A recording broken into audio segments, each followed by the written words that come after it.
भरे दरबार में सभी अपने अपने आसन पर थे। दरबार खचाखच भरा हुआ था।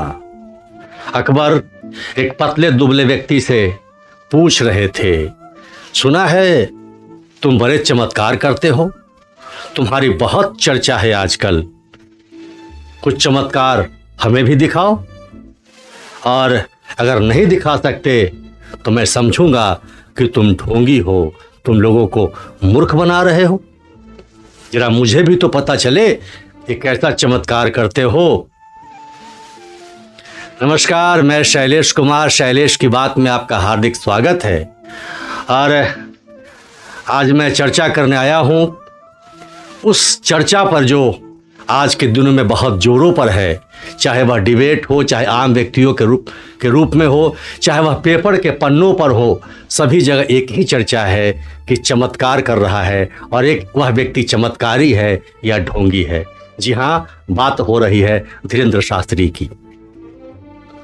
कुछ लोग उसके समर्थन में हैं, कुछ लोग आवाज़ें उठा रहे हैं, तरह तरह की बातें चल रही है, लेकिन जो प्रश्न अभी पूछे जा रहे हैं, इन प्रश्नों का जो प्रारंभ में मैंने एक छोटा सा सारांश दिया, उससे भी संबंध रखता है।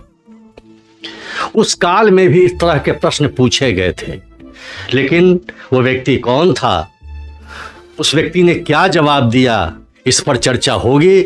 लेकिन आग्रह है आपसे, आगे आप सुनने के पहले, जानने के पहले, मेरे इस चैनल पर अगर नए हैं तो कृपया कर आप इसे सब्सक्राइब करें, लाइक करें। फिलहाल हम अकबर के दरबार में हैं और अकबर के दरबार में पूछा जा रहा है अकबर के द्वारा कि बताओ कौन सा चमत्कार आप कर सकते हो, कैसे चमत्कारी हो, बहुत नाम सुना है आपका।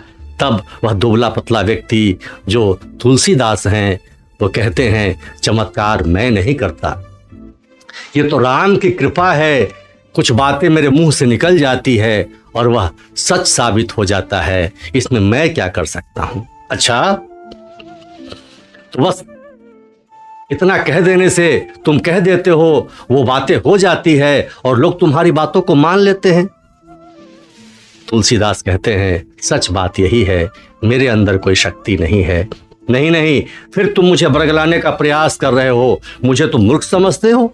तब तुलसीदास ने कहा, मैं कोई चमत्कार नहीं कर सकता, सब प्रभु की इच्छा है, मेरे हाथ में कुछ नहीं, जो वो चाहेंगे वही होगा, आपकी जैसी इच्छा वो आप कर सकते हैं। अकबर को गुस्सा आ जाता है। अकबर ने कहा, इस व्यक्ति को यही महल में रखो, कैद रखो कुछ दिन, और जब तक यह चमत्कार नहीं दिखाए तब तक तुमको छोड़ा नहीं जाएगा। तुलसीदास को वहीं पर बंदी बना लिया जाता है। कहते हैं कि तुलसीदास अपने कमरे में प्रत्येक दिन एक लाइन, एक पंक्ति लिखा करते थे। लगातार प्रभु से गुहार लगाते, अपने हनुमान जी को याद करते और हनुमान जी की एक पंक्ति प्रत्येक दिन जोड़ते जाते, जोड़ते जोड़ते जब 40वां दिन आया, फतेहपुर सिकरी के उस महल पर हजारों बंदर ने धावा बोल दिया।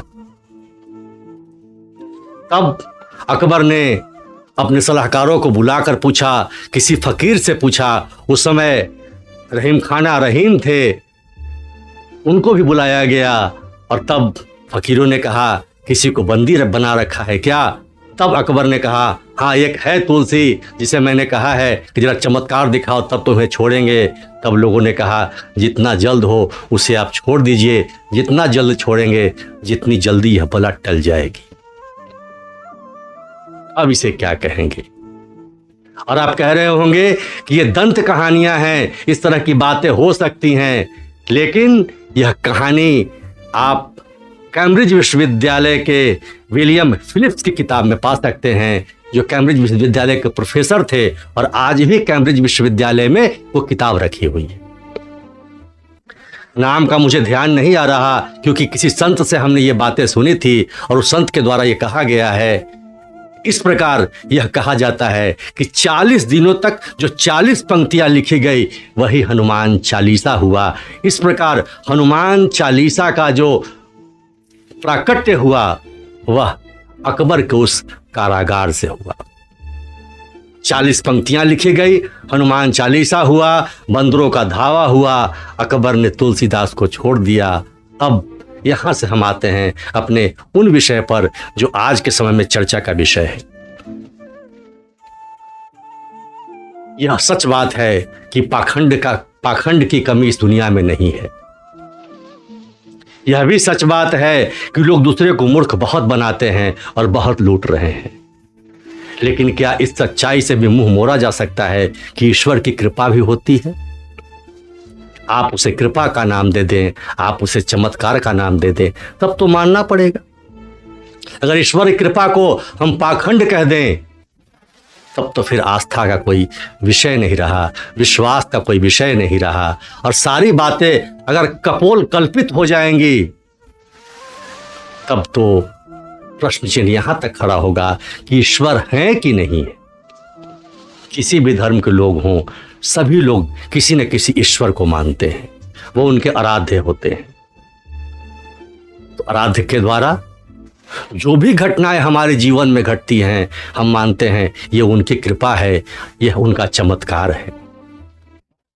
आशा नहीं होती, किसी चमत्कार की इच्छा नहीं होती, किसी कृपा की इच्छा नहीं होती, तो सच कहें इतने पूजे पाठ भी नहीं होते। लोग कहा करते हैं मन की शांति के लिए है, मन की शांति तो मिलता ही मिलता है, लेकिन सच यही है कि मानव जीवन लालसा में व्यतीत होता है, और लालसा यह होती है कि ईश्वर से हम मांगेंगे, ईश्वर की आराधना करेंगे, ईश्वर की पूजा करेंगे, तो ईश्वर हम पर कृपा करेगा और ईश्वर हमें वो शक्ति प्रदान करेगा जिससे हमारा यश बढ़ेगा। अब इसे क्या कहें? उसी हनुमान चालीसा में जो 40 पंक्तियां हैं, 40 दिनों तक लिखी गई और लिखा गया, संकट कटय हरै सब पीरा, जो सुमिरै हनुमत बलबीरा, जय जय जय हनुमान गोसाई, कृपा करहु गुरुदेव की नाई। इसे आप मंत्र के रूप में लें, इसे आप तंत्र के रूप में लें, बस इतना ही कहना है। हनुमान जी की कृपा, राम जी की कृपा आप सब पर बरसे। इन्हीं बातों के साथ शैलेश की बात में आज इतना ही, लेकिन इतना फिर कहते हुए कि कृपया सब्सक्राइब करें और लाइक करें। बहुत बहुत